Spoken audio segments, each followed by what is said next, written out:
உன் கதை முடிய போகுது ஜெக். நாளை காலையில 6 மணிக்கு வராங்க. உன் இதயத்தை பிடுங்கணுங்கிறாங்க.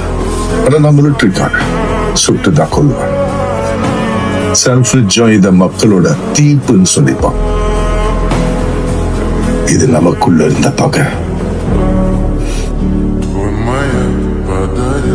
செத்து போனவனோட புலம்பல். மைல்ஸ் ஸ்காட்ச் செத்துட்டான். இப்ப நீ புது பிறவி.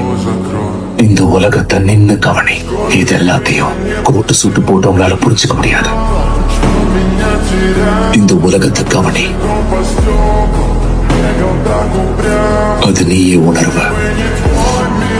உணர்ந்துருவோம் காலையில 6 மணிக்கு.